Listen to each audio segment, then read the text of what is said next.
বাংলা অনুবাদ। রাজ্য সরকারের উদ্যোগে মহিলা স্বনির্ভর গোষ্ঠীর সদস্যদের গ্রামীণ উদ্যোগপতি হিসেবে গড়ে তোলার লক্ষ্যে চালু মুখ্যমন্ত্রী মহিলা উদ্যমিতা আচনার অংশ হিসেবে মুখ্যমন্ত্রী ডক্টর হিমন্ত বিশ্ব শর্মা আজ হাইলাকান্দি ও কাছাড়ের মহিলাদের মধ্যে চেক বিতরণ করেন। হাইলাকান্দিতে প্রায় 18,000 মহিলাকে 10,000 টাকা করে প্রাথমিক মূলধনের চেক দেওয়া হয়।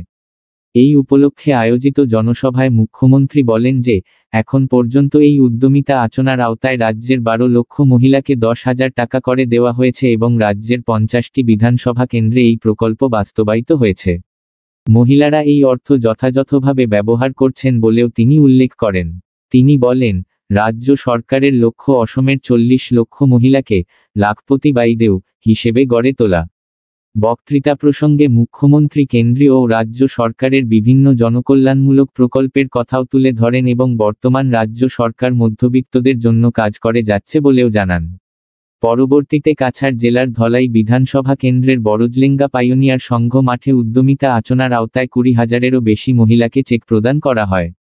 সেখানে আয়োজিত জনসভায় মুখ্যমন্ত্রী বলেন, মহিলারা যদি এই অর্থ সঠিকভাবে বিনিয়োগ করেন, তবে ভবিষ্যতে 50,000 টাকা পর্যন্ত আর্থিক সহায়তা পাওয়া যাবে। তিনি ঘোষণা করেন যে ধলাই বিধানসভা কেন্দ্রের 3,000 মহিলাকে নতুন করে অরুণোদয় আচনার অন্তর্ভুক্ত করা হবে। এছাড়া আগামী 1 জানুয়ারি থেকে ছাত্রীদের মতো ছাত্রদেরও আর্থিক সহায়তা প্রদান করা হবে বলে তিনি জানান। সাংবাদিকদের সঙ্গে কথা বলতে গিয়ে মুখ্যমন্ত্রী জানান, আগামী 15 দিনের মধ্যে বরাক উপত্যকায় সমস্ত উপভোক্তার মধ্যে উদ্যমিতা আচনার চেক বিতরণ সম্পূর্ণ করা হবে। বরাকে উদ্যোগ সৃষ্টি করার লক্ষ্যে শীঘ্রই একটি বিনিয়োগ সম্মেলনের আয়োজন করা হবে বলেও তিনি উল্লেখ করেন। সিঙ্গাপুরে জুবিন গার্গের রহস্যজনক মৃত্যুর ঘটনায় অসম পুলিশের অপরাধ অনুসন্ধান শাখার বিশেষ তদন্তকারী দল আগামী 12 ডিসেম্বর আদালতে অভিযোগপত্র জমা দেবে। বিশেষ তদন্তকারী দলের প্রধান ও বিশেষ সঞ্চালক প্রধান মুন্না প্রসাদ গুপ্তা আজ উলুবাড়িতে ডিআইডি কার্যালয়ে আয়োজিত এক সাংবাদিক সম্মেলনে এই তথ্য জানান। তিনি বলেন, জুবিন গার্গের মৃত্যুর ঘটনায় 18/2025 নম্বরে একটি মামলা রুজু করা হয়েছিল এবং তদন্ত প্রক্রিয়া প্রায় সম্পন্নের পথে। অভিযোগপত্রের মাধ্যমে মামলার যাবতীয় তথ্য আদালতে দাখিল করা হবে। তিনি আরও জানান, এ পর্যন্ত ঘটনায় 7 জনকে গ্রেপ্তার করা হয়েছে এবং 300 জনেরও বেশি সাক্ষীর জবানবন্দি গ্রহণ করা হয়েছে। রাজ্যের জাতীয় জীবনের অন্যতম পথপ্রদর্শক হোমেন বরগোহাইন জন্মবার্ষিকী উপলক্ষে আগামীকাল 2025 সালের সাহিত্যিক পেনশন ও পুরস্কার প্রদান করা হবে। কটন বিশ্ববিদ্যালয়ে অনুষ্ঠিতব্য এক অনুষ্ঠানে এই পুরস্কার ও পেনশন প্রদান করা হবে। এ বছর মোট 18 জন সাহিত্যিক সাহিত্য পুরস্কার এবং 10 জন সাহিত্যিক সাহিত্য পেনশন লাভ করবেন। সকাল 11টায় অনুষ্ঠিতব্য এই অনুষ্ঠানে মন্ত্রী ডাহ রনোজ পেগু মুখ্য অতিথি হিসেবে উপস্থিত থাকবেন।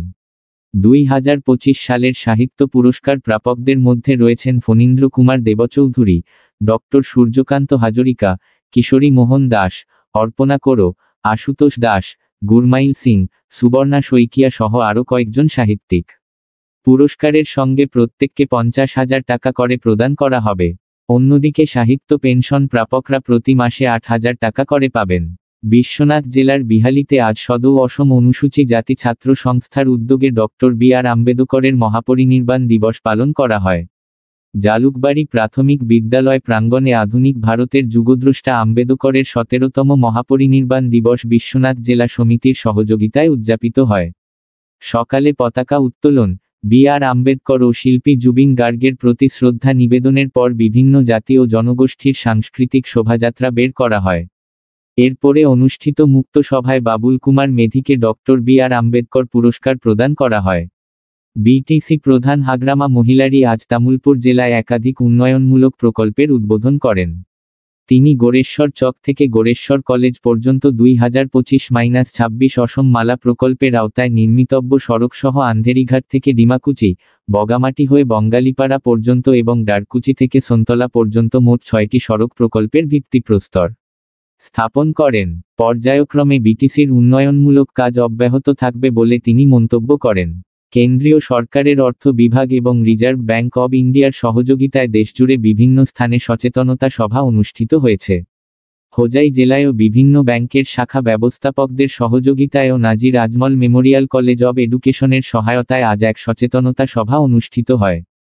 সভায় ব্যাংক কর্মকর্তারা নিষ্ক্রিয় অ্যাকাউন্টে জমা থাকা অর্থ কেওয়াইসি জমা দিয়ে বিভাগীয় নিয়ম অনুযায়ী আত্মীয় বা উত্তরাধিকারীদের তুলে নেওয়ার আহ্বান জানান। উল্লেখযোগ্য যে, হোজাই জেলার ব্যাংকগুলিতে এখনও 10 কোটির বেশি টাকা জমা রয়েছে।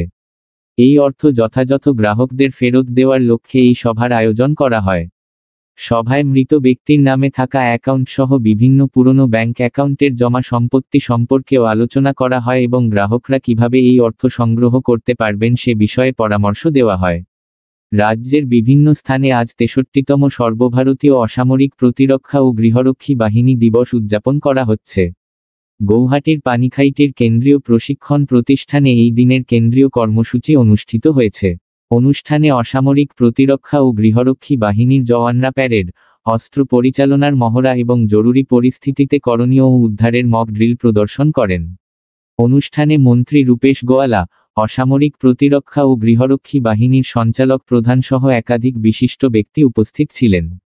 তিনসুকিয়া জেলার বরগুড়িতে অবস্থিত অসামরিক প্রতিরক্ষা দপ্তরেও এই দিবস উপলক্ষে বিশেষ কর্মসূচির আয়োজন করা হয়েছে। ভারত ও দক্ষিণ আফ্রিকার মধ্যে চলমান 3 ম্যাচের একদিনের ক্রিকেট সিরিজের আজ বিশাখাপত্তনমে অনুষ্ঠিত শেষ ম্যাচে দক্ষিণ আফ্রিকা প্রথমে ব্যাট করে ভারতকে জয়ের জন্য 271 রানের লক্ষ্য দিয়েছে। দক্ষিণ আফ্রিকা 47 ওভার 5 বল খেলতে সব উইকেট হারিয়ে 270 রান সংগ্রহ করে। দলের হয়ে কুইন্টন ডি কক 106 ও তেম্বা বাভুমা 48 রান করেন। ভারতের কুলদীপ যাদব ও প্রসিদ্ধ কৃষ্ণা 4টি করে উইকেট নেন। এর আগে ভারত টস জিতে প্রথমে ফিল্ডিং করার সিদ্ধান্ত নেয়। উল্লেখ্য, সিরিজের প্রথম 2 ম্যাচে উভয় দল একটি করে ম্যাচ জিতে সিরিজে 1-1 সমতা স্থাপন করেছে।